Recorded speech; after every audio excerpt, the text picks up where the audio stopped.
But when I say that you are the least qualified FBI director in the history of the FBI, that is real, because you are the only one that never even served with the FBI prior to joining, yet we are supposed to believe that you are the greatest thing since sliced bread. I didn't ask you a question.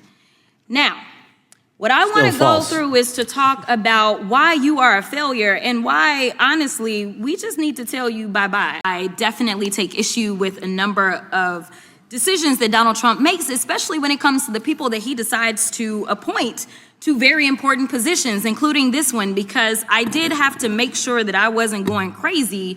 But when I say that you are the least qualified FBI director in the history of the FBI, that is real, because you are the only one that never even served with the FBI prior to joining, yet we are supposed to believe that you are the greatest thing since sliced bread. I didn't ask you a question. Now, what I want to go through is to talk about why you are a failure and why, honestly, we just need to tell you bye-bye. I know that you got a little upset and you put on your show for your boss because it seems like you're trying to save your job when it came to talking to Senator Booker yesterday. But let's go through some of your failures.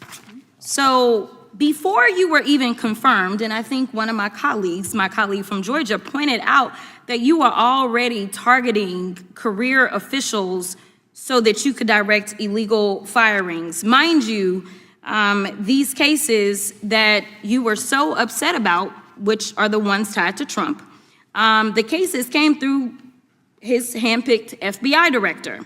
And frankly, when people sit around and say things like, oh, you know, we're happy because now we feel safe. I don't know who feels safe in this country except for the white supremacists, because I specifically as a black woman definitely don't feel safe.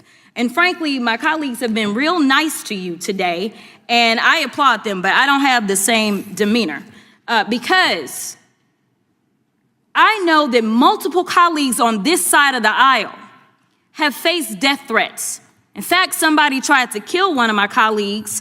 And frankly, I don't know if this FBI or under your leadership, if those people would have been caught. I don't have any confidence in you. And if we start talking about the reasons that I lack confidence, we could start with you not just wanting to acknowledge some simple facts. Simple facts like the vast majority of the threats are coming from right-wing extremism. And I know my colleagues have tried to stress this, but I decided that I would maybe do it in a different way. Number one, I have a couple of UCs. Kim Buck, one of multiple Republicans receiving death threats for voting against Jim Jordan as House Speaker. Without objection. Another one, Republican lawmaker says she received death threats after voting against Jim Jordan in Speaker's race. Without objection.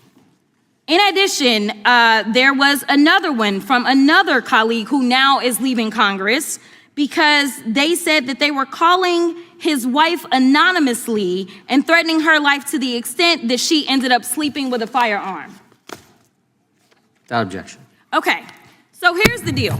How are we supposed to have confidence when you're sitting up here telling the Senate yesterday that it will take you 14 years before you can get the FBI fully staffed to do their jobs? You're also now redirecting resources so that they can go and play ICE agents on the streets. You're getting rid of your most qualified people. And even when it came down to somebody that you consider to be a friend, you were posted up having some fancy dinner to the extent that you posted not only once erroneously, you posted twice erroneously as it relates to catching somebody. And then you want to go and say, let me take a victory lap. Because honestly, if it wasn't for parents deciding that they were going to turn in their child, it seems like y'all wouldn't have got there, even though he literally confessed online. So I'm confused about what it is that the FBI is doing except for trying to put on a show for the apprentice or whatever you want to call him. The day after all of this took place, there was domestic terrorism that was taking place at HBCUs. They were targeted. Yet I didn't hear anything from the FBI about what was going on. And again, black people kept saying, how did we end up in this? because the numbers are so very clear that white supremacy is a problem.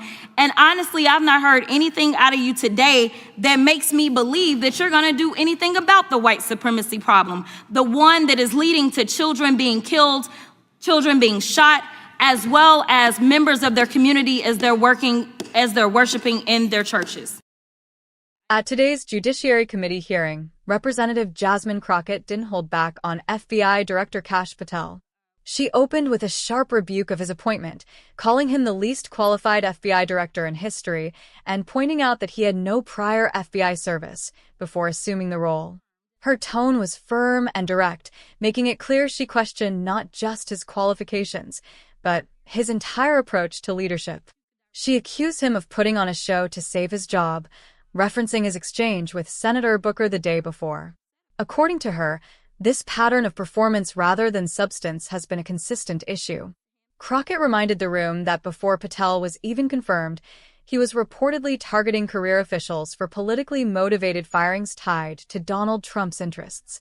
Her criticism extended beyond qualifications and politics. As a Black woman, Crockett said she does not feel safe in the country under this leadership and argued that the only people who seem to feel secure are white supremacists. She stressed that many of her colleagues have faced real, violent threats, some even involving attempts on their lives, and she has no confidence in the FBI's ability to protect them. She underscored that the majority of these threats come from right-wing extremism and condemned Patel's refusal to acknowledge this reality. To drive the point home, she cited multiple examples of Republican lawmakers who received death threats after voting against Jim Jordan in the House Speaker race. She questioned how the American people can have confidence in the FBI when Patel himself admitted it could take 14 years to fully staff the agency. Meanwhile, she noted, resources are being redirected to act as ICE agents, and experienced personnel are being pushed out. She ridiculed Patel for taking a victory lap over an arrest that only happened because parents turned in their own child, not because of efficient FBI work.